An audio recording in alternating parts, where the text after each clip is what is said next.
Look at questions 1 to 4. For each of the questions, decide which picture, A, B, C or D, is the best answer and circle the letter in your book. First, have another look at questions 1 to 4.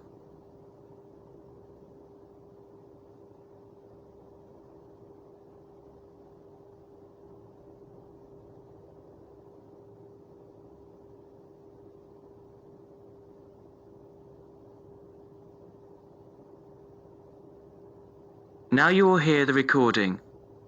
Listen carefully and circle the appropriate letter for each question. Hello, I am a new student here. Hello, what can I do for you? Can you tell me what the student union does? Well, we're part of the National Union of Students, who represent students' interests across the country. We provide services for all students at this college. What kind of services? There are advisors and welfare staff, entertainments, sports clubs, union societies, meetings, campaigns, and special interest groups. We offer everything from ballroom dancing to karate, jazz, and political debates. Sounds great. How can you help overseas students? As I've said, we have welfare officers who are used to the sort of problems overseas students may have. They know where to get advice on a particular situation, or basically give whatever help is asked for. I am from the Philippines, and I hope I can meet other Filipino students who are here. I play chess and many sports, especially badminton, basketball, and wrestling. Please, can you tell me how to find out about these things? There is a Filipino society at the college.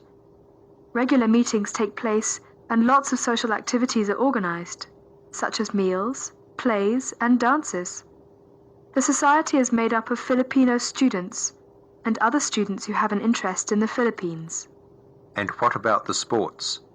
Does the union offer the ones I'm interested in? Yes, we do. If you want to play in one of the college teams, you have to go along to training sessions and compete for a place. For badminton, you can either go to the badminton club or book a court to play with friends. Is there also a chess club or team? No, I'm afraid not. It may be best for you to put a notice on our notice board to find other players. Will that cost me anything? No, it's a free service available to all students, but you have to give your notice to a union officer first, so that it's fair for everyone who wants to use the notice board. I only have a room for 1 month at the moment. I need to find a house or a flat to live in near the college. Are you able to help me with any accommodation problems? There are always rooms available in shared flats or houses on our notice board. The college has some of its own accommodation, and you can also apply for these. If you have any problems at all, you should talk to one of the student union's welfare officers, who can give specialist advice on accommodation. Thank you for your help. You're welcome.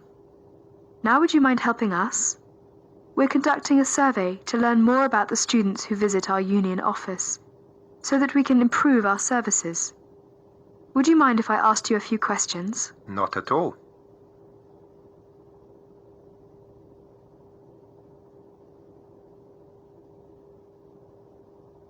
Now look at questions 5 to 10.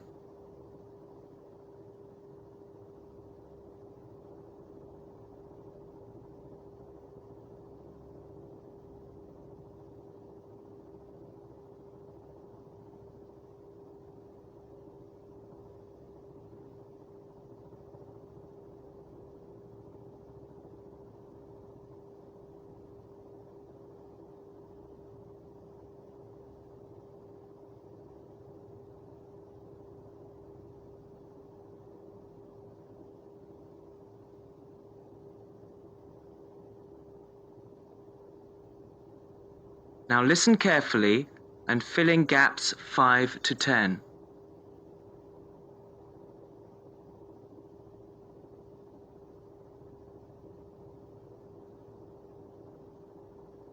Now would you mind helping us? We're conducting a survey to learn more about the students who visit our union office, so that we can improve our services. Would you mind if I asked you a few questions? Not at all. First of all, what is your name? My name is Cesar Bautisto. How do you spell your last name? Bautisto. Thank you. And what are you studying? Development Economics. I see. And how long is the course for? 1 year. It's a postgraduate diploma. What would you like to do at the end of it? Have you made your mind up yet? Yes, I'd like to be a United Nations project advisor. Oh, would you? That sounds interesting. Tell me, though, why have you chosen this university? It's got a good reputation in the field of economics. And you say you come from the Philippines? Yes, that's right. And which city do you come from? Manila. Oh, that's the city I've always wanted to go to. What do you do in your spare time? I go to play games. I love sports. Ah, yes, you mentioned that. Basketball, badminton, and wrestling, wasn't it? Yes, that's right. Okay, that's it. I'll add your name to our mailing list. We appreciate your help with this survey. If you have any suggestions, be sure to give us a call or drop by at any time. All right, I will. Thank you. Bye. Bye. That is the end of part 1.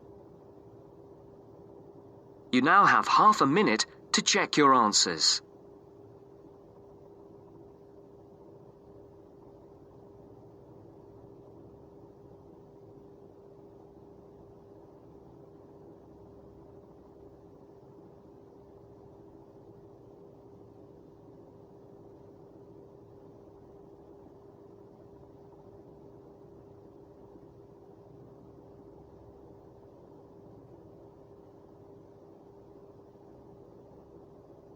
Now turns to part 2.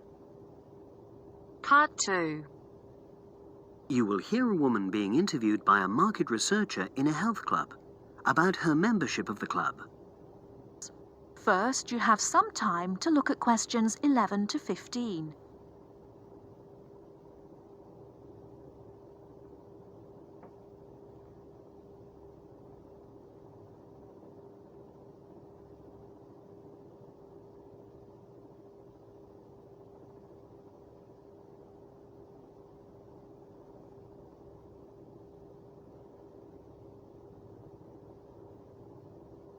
Now, listen carefully and answer questions 11 to 15. Oh, excuse me. I wonder if you'd have the time to take part in some market research. What's it about? About this club and your experiences and opinions about being a member. It'll take less than 5 minutes. Oh, okay then, as long as it's quick. Can I start by taking your name? It's Selina Thompson. Is that Thompson? Yes. Okay, great. Thanks. And what do you do for a living? Well, I'm an accountant, but I'm between jobs at the moment. I understand. But that's the job I'll put down on the form. And would you mind my asking which age group you fall into? Below 30, 31 to 50, and above? Over 50, I think we can safely say. Great, thanks. And which type of membership do you have? Sorry, I'm not sure what you mean. Do you mean how long of... No, is it a single-person membership? Oh, right, no, it's a family membership. Thanks. And how long have you been a member? Ooh, let me see. I was certainly here 5 years ago, and it was probably 2 to 3 years more than that. Mm-hmm. Shall I put down 8? Oh, I remember now. It's 9, definitely. Sorry. No problem. I've got that. And the last question in this first part is, what brought you to the club? Sorry? How did you find out about the club? Did you see any ads? Well, I did, actually. But I have to say I wasn't really attracted to the club because of that. It was through word of mouth. So you were recommended by a friend? Actually, my doctor. I'd been suffering from high blood pressure, and he said the club was very supportive of people with that condition, so I signed up. Great, thanks. Before you hear the rest of the talk, you have some time to look at questions 16 to 20.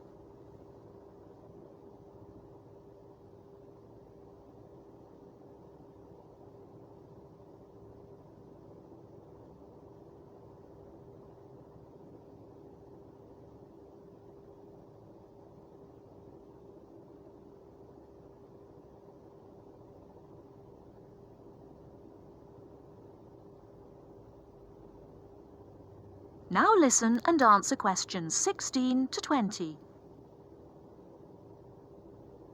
Now, for the second part of the form, I want to ask a bit more about your experience of the club. Sure. How often would you say you use the club? It varies enormously, depending on how busy I am. Of course. But on average, per month? I'd say it averages out at twice a week. Okay, so 8 on average. Yeah, and 4 of those are aqua aerobics classes. That leads me to the next question. Would you say the swimming pool is the facility you make most use of? Fair to say that, yep. Right, thanks. And are there any facilities you don't use? One area I realise I've never used is the tennis courts. And there's one simple reason for that. You don't play tennis? Actually, I'm not bad at it. Oh. It's that I'm not happy having to pay extra for that privilege. Right. I've made a note of that. Thanks. Now, in the last section, are there any suggestions or recommendations you have for improvements to the club? Only about health and fitness? Anything at all? Well, I'd like to see more social events. It isn't just a question of getting together for games or classes, but other things, you know. Yes, sure. And another thing that I was thinking when I had my yoga class in the gym last night, we were all sweltering in the heat, was that I think they should put in, or, you know... air conditioning. That's exactly what I mean. The rooms are really light and well designed, but they do need proper installations. Sure. Well, I've made a note of that. Good. So, is there anything else you'd like to suggest? About quality of service, for example? Oh, everyone's very nice here. They couldn't be more friendly and helpful. Oh, but I tell you what, it's a shame the restaurant isn't open in the evening on Saturday. And Sunday as well, for that matter. So, the club should... open it later on those days. Okay. Well, thank you very much. That's all the questions I have. That is the end of part 2. You now have half a minute to check your answers.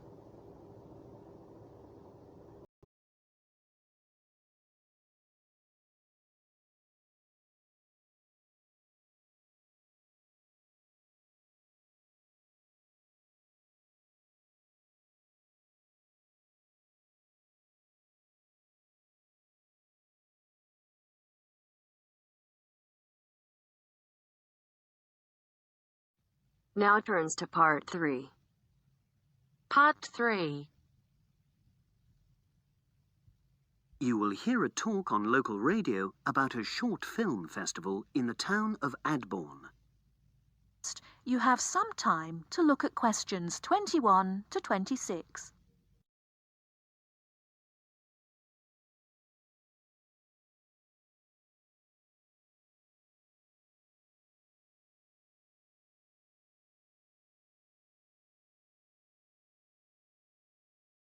Now listen carefully and answer questions 21 to 26.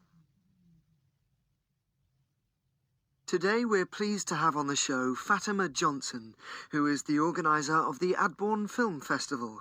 Welcome, Fatima. Hello.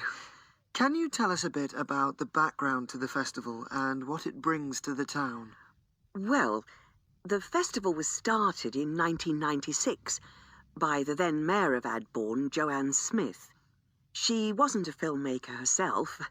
She'd actually been a very energetic tourism development officer for many years. But Adbourne had run a classical music festival, which had been becoming less and less popular in recent years. Joanne was looking around for something to replace it, and to use funds allocated to it to promote something which local people can enjoy. Great. So, tell us about the festival nowadays.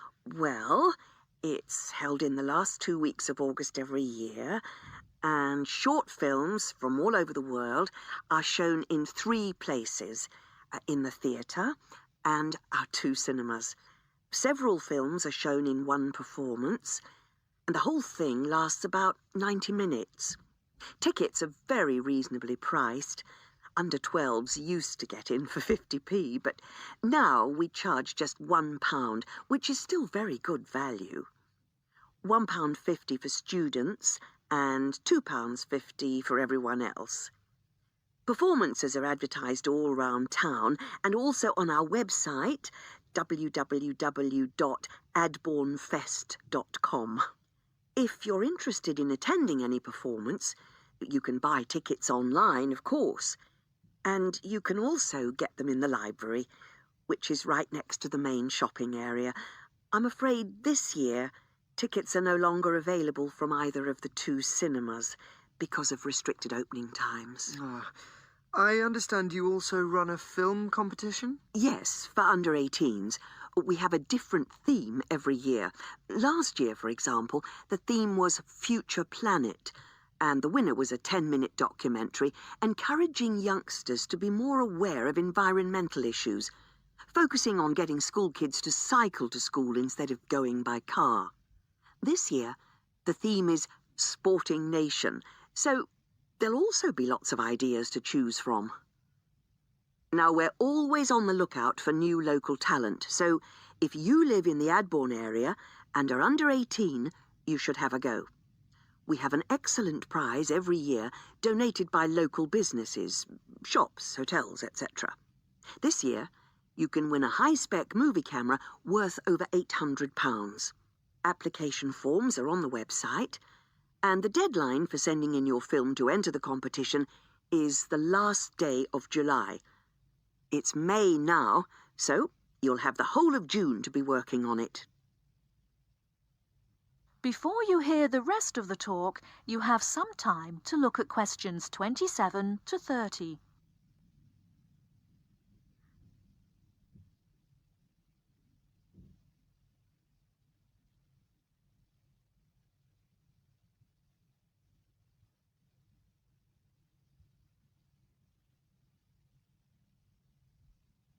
Now listen and answer questions 27 to 30. And what are the judges looking for? Well, although we choose very topical issues like the environment, we're not looking for propaganda, trying to get people to do something. Instead, we're looking for a new angle, a fresh way of looking at a theme. And of course, because it's a short film festival, it's not really about a fully worked story with well-rounded characters. It's more about good photography, conveying things visually. And who judges the films? A panel of 3 people who know a lot about film. We've used the same judges for many years, and we're very happy with their expertise. One thing we probably will change next year, though, is we want to add another class and another prize for older filmmakers. We'll keep it at a maximum of 10 minutes, though. The length works well for our festival. We also want to use different venues for the film shows, such as community centres and at least 1 school. It might make performances more accessible to a wider audience. We did explore the possibility of having late-night showings, but that's unlikely to happen in the coming year. So, as I say, if anyone's interested in submitting a film for our competition, go onto our website and you'll be able to access everything. That is the end of part 3. You now have half a minute to check your answers.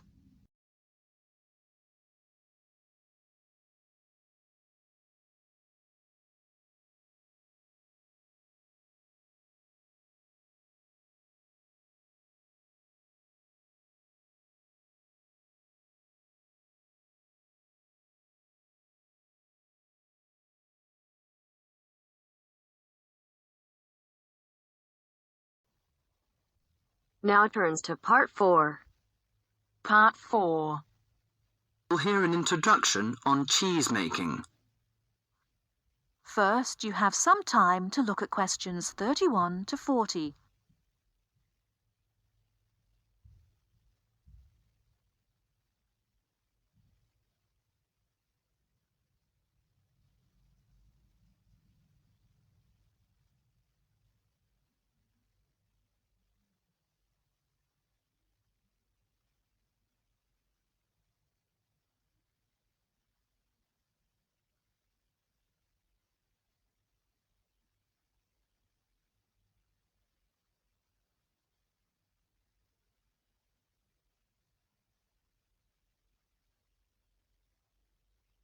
Now, listen carefully and answer questions 31 to 40.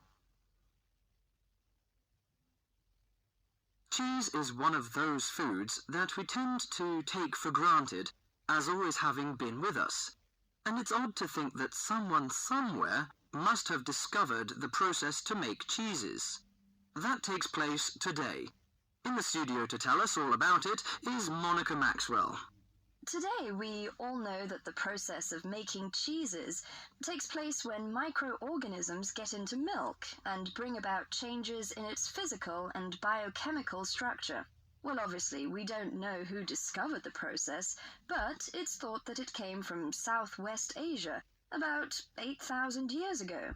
In the early time, there were mainly two types of cheeses. One of them was rather tasteless and bland, in the case of the so-called fresh cheeses, which are eaten immediately after the milk has coagulated. And another one was rough-tasting and salty, in the case of the ripened cheeses, which are made by adding salt to the soft fresh cheese and allowing other biochemical processes to continue so that a stronger taste and a more solid texture resulted. The ancient Romans changed all that. They were great pioneers in the art of cheese making, and the different varieties of cheese they invented and the techniques for producing them spread with them to the countries they invaded. This spread of new techniques took place between about 60 BC and 300 AD. You can still trace their influence in the English word cheese, which comes ultimately from the Latin word Caseus, that's C-A-S-E-U-S.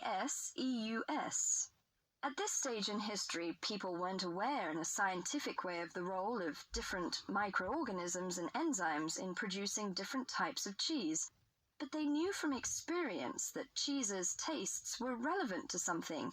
If you kept your milk or your pre-cheese mixture at a certain temperature or in a certain environment, things would turn out in a certain way. In the 19th century, with the increasing knowledge about microorganism, there came the next great step forward in cheese making.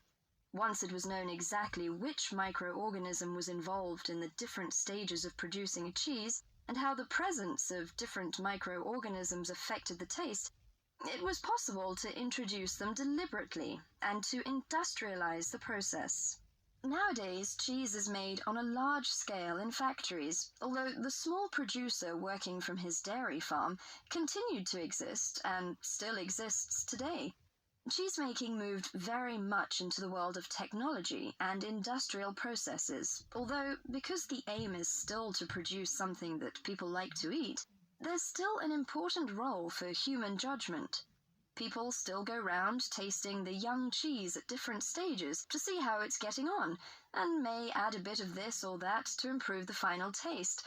Whatever the scale of production, there is still room for the development of art alongside the technology. That is the end of Part 4. You now have half a minute to check your answers.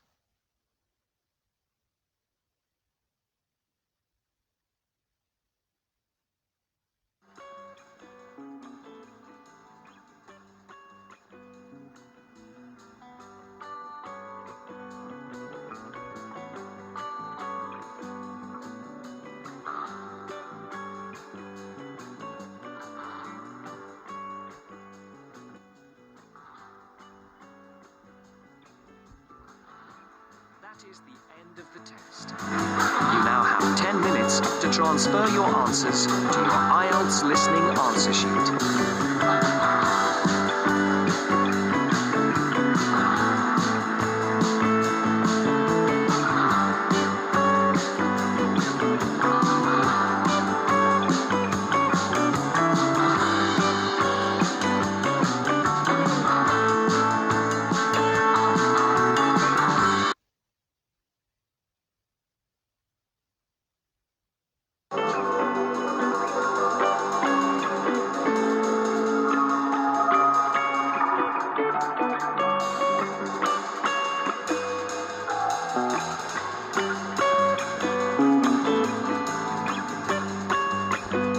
Part 1.